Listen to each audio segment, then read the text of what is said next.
Mes amis, bonsoir. Je reviens vers vous encore une fois pour vous parler bien évidemment de cette tragédie de Rabelais.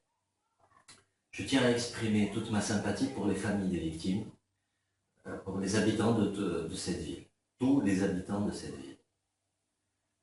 Je viens vers vous ce soir pour vous exprimer encore une fois ma surprise, ma stupéfaction et mon indignation par rapport à certains commentaires que sont en train de faire certaines personnes sur Facebook, sur YouTube, sur la toile.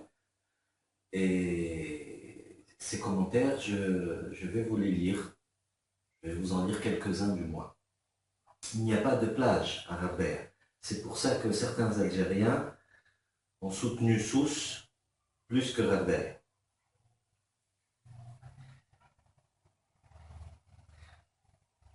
Vous ne partirez pas à Rabelais, car à Rabelais, il n'y a pas de prostituées et de cabarets comme à Sousse.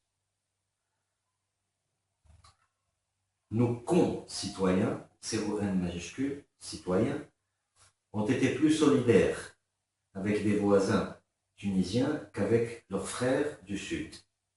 Je m'arrête là, la liste est longue. À toutes ces personnes qui se sont mises à comparer ces deux événements, je dirais, il n'y a pas de comparaison possible. Ce qui s'est passé à Sousse est un attentat terroriste qui a ciblé le tourisme pour saper l'économie tunisienne, avec le background que l'on sait.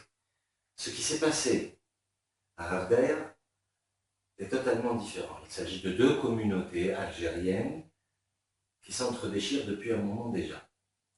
Donc il n'y a pas lieu de faire de comparaison. La solidarité des Algériens à l'égard de leurs frères tunisiens a été exemplaire. La solidarité des Algériens à l'égard de leurs frères de Rabelais a été exemplaire. Les phénomènes ne sont pas les mêmes. Nous avons là un phénomène étalé à l'international, médiatisé à l'international, comparativement à un phénomène interne. Le tout couvert par ce qui s'est passé en Grèce. Enfin bref, l'heure est au deuil. L'heure est à la réflexion, à la solidarité et à l'action. Ce n'est pas le moment d'insulter des Algériens ou des Tunisiens. L'heure est grave. Il est grand temps de se réveiller et de se montrer solidaire. Je remercie mon ami Fethi, qui a brillamment étalé la question, abordé la question, pardon. Et je remercie aussi mon ami Emin Draji, qui a lancé une action. Il est plus à même que moi de l'expliquer. Excellente initiative que j'approuve. Voilà, je vous laisse sur une note positive. J'espère que les choses vont s'améliorer d'ici la fin du Ramadan et qu'elles vont perdurer pour la fin de la saison estivale du mois.